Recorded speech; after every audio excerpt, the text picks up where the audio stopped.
kabarnya?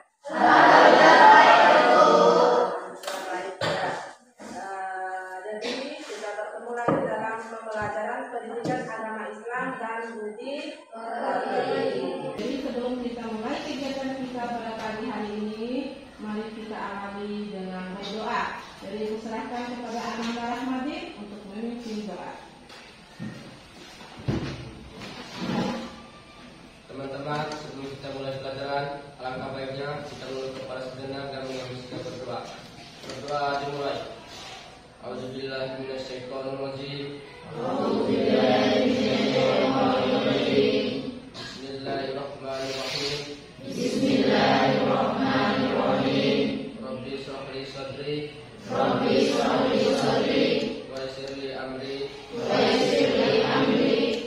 Wahlul 'uqdatam min lisani. Wahlul 'uqdatam min lisani. Yafqahu qawli. Yafqahu qawli. Rabbi zidni ilma. Rabbi zidni ilman. Warzuqni fahman. Walhamdulillahirabbil alamin. Warzuqni fahman. Walhamdulillahirabbil alamin. Ya, baiklah, sekarang dibuatkan dulu ya. Ya. Yang tidak hadir hari ini siapa? Semua ya. Alhamdulillah, semoga seterusnya sampai seperti ini ya.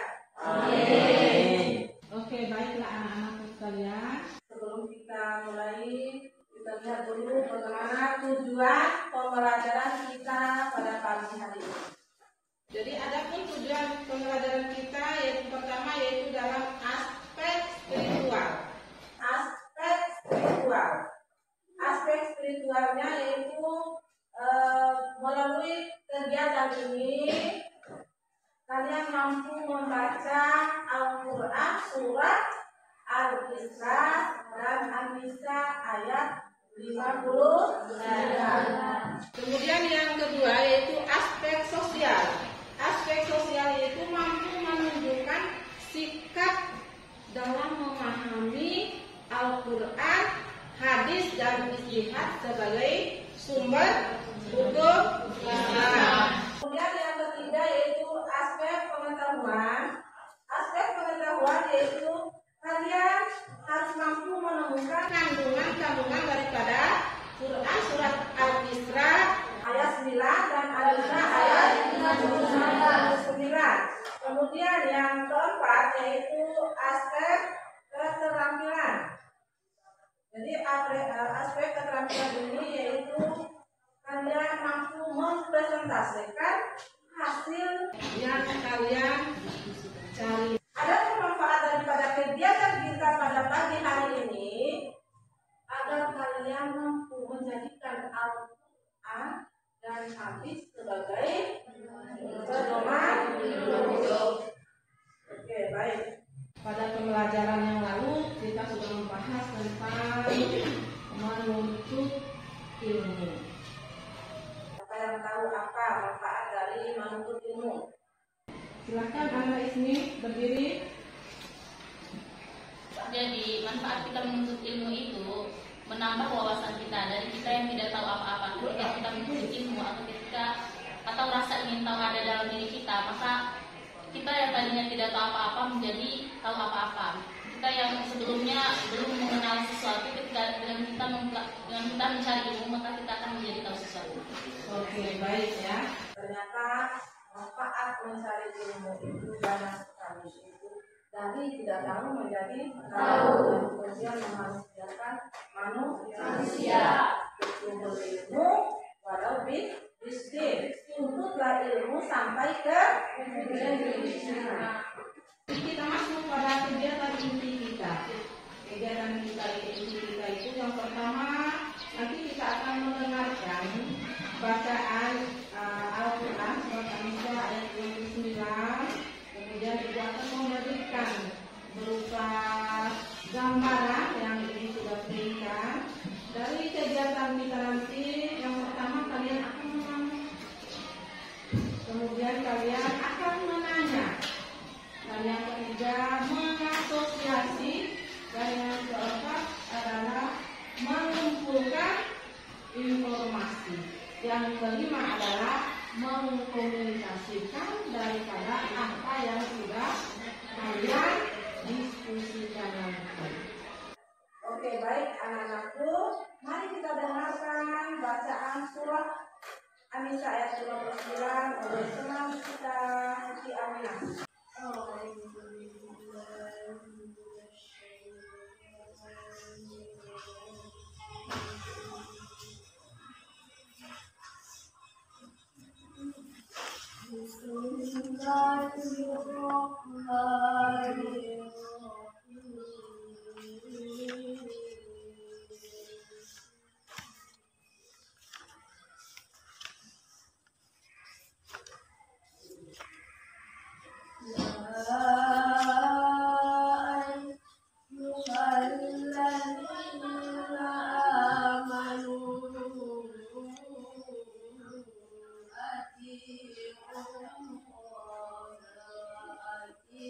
anak-anakku sekalian, tadi kalian sudah mendengarkan bacaan ayat Al-Quran surat An-Nisa ayat 59.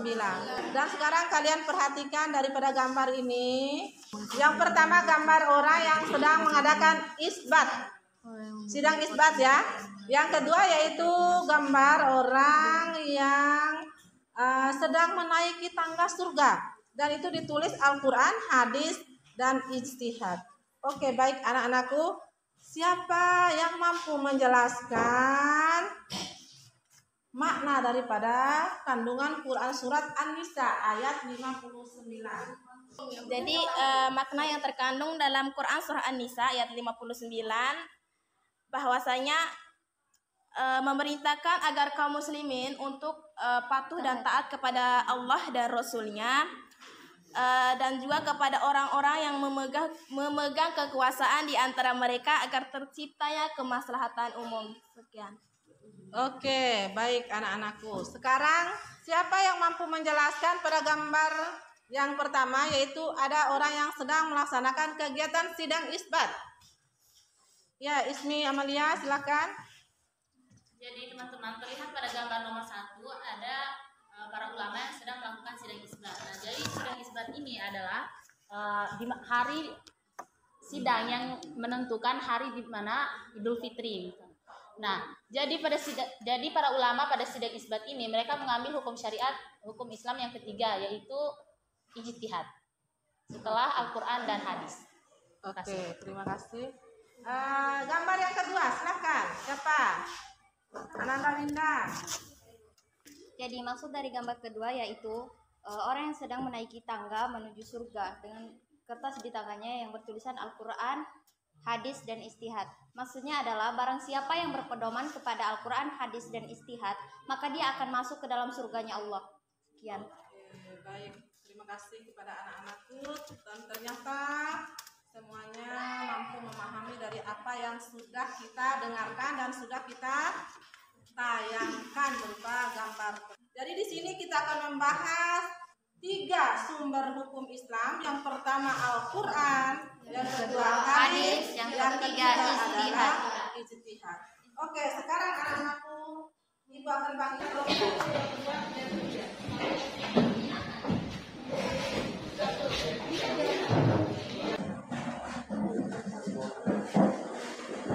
Baiklah anak-anakku, sekarang Ibu akan bagikan lembar kerja peserta didik yang kalian nanti.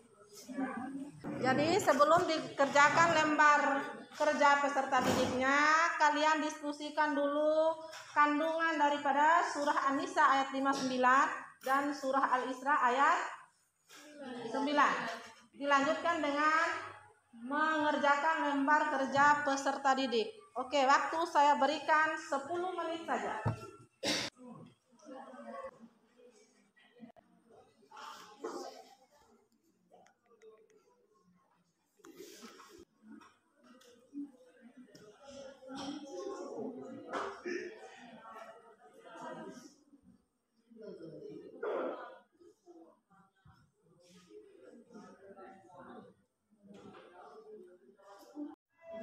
Oke, baik, silakan kelompok 1 untuk mempresentasikan hasil diskusinya.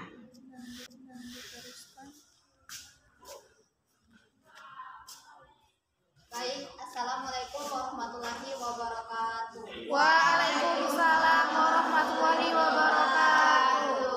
Jadi di sini saya perwakilan dari kelompok 1.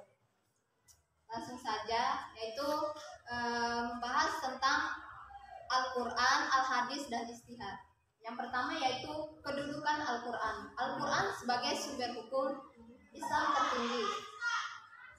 Terus ayat yang memperkuat tentang Al-Quran yaitu Quran surah An-Nisa ayat 59 yang artinya, wahai orang-orang yang beriman, taatilah Allah dan taatilah Rasul-Nya atau Muhammad, dan ulil amri, pemegang kekuasaan di antara kamu. Kemudian jika kamu berbeda pendapat tentang sesuatu, maka kembalikanlah kepada Allah Subhanahu wa Ta'ala. Al-Quran dan Rasul-Nya sunnah jika kamu beriman kepada Allah dan hari kemudian Yang demikian itu lebih utama bagimu dan lebih baik akibatnya. Quran Surat An-Nisa ayat 59. Sekian presentasi dari kelompok 1. Kurang dan lebihnya saya mohon maaf. Wassalamualaikum warahmatullahi wabarakatuh.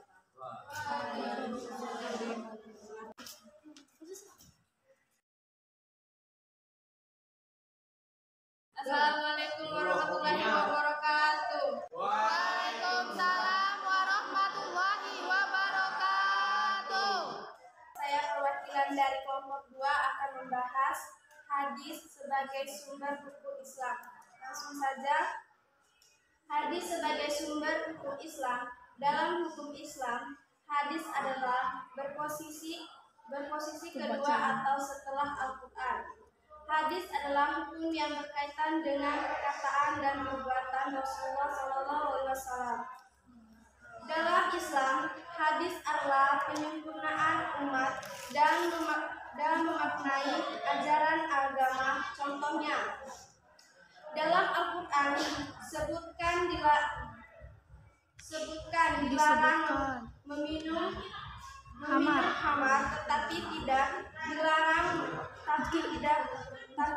disebutkan macam-macam khamar tersebut. Nah, maka hal tersebut dijelaskan dalam hadis. Mungkin ada pertanyaan? Ya, silakan dari kelompok 1. Assalamualaikum warahmatullahi wabarakatuh. Waalaikumsalam warahmatullahi wabarakatuh. Jadi pertanyaannya, contoh hadis ini sebagai sumber Islam yang kedua itu apa saja? Terima kasih. Baik, saya akan membantu teman saya.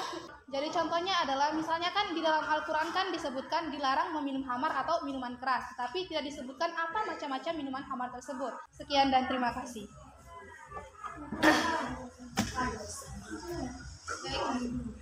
Sekian dari saya. Assalamualaikum warahmatullahi wabarakatuh. Waalaikumsalam warahmatullahi wabarakatuh.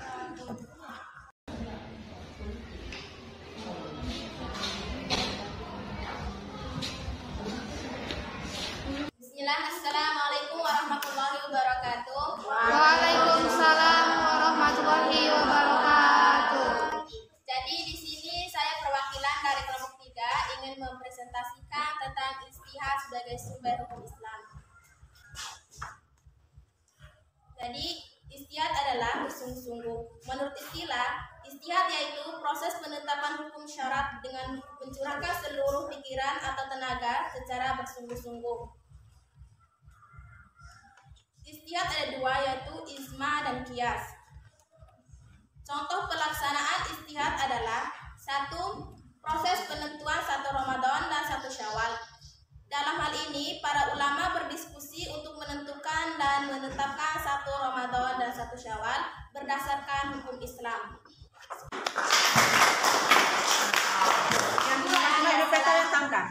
Assalamualaikum warahmatullahi wabarakatuh. Waalaikumsalam warahmatullahi wabarakatuh. Sekarang ada kesimpulan.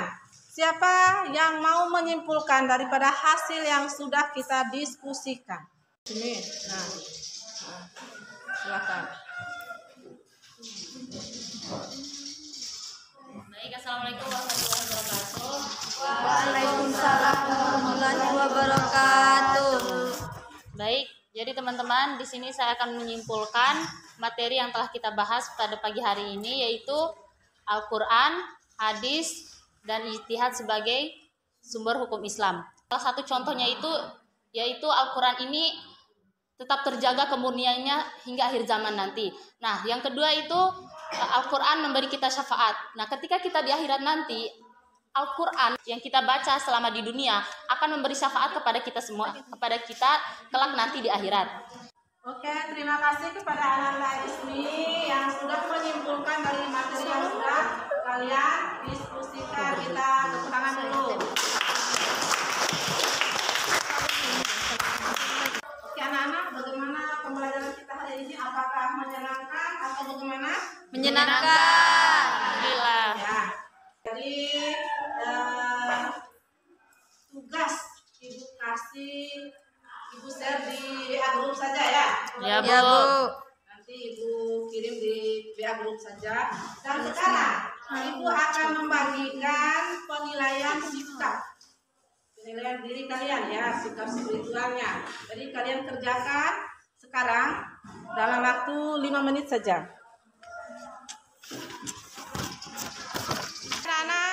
Waktu mengisi penilaian dirinya sudah selesai, silakan ditentukan. Untuk pertemuan kita kali ini kita akhiri dengan kita sama-sama melafalkan hamdalah. Alhamdulillahirobbilalamin. Wassalamualaikum warahmatullahi wabarakatuh. Waalaikumsalam warahmatullahi wabarakatuh.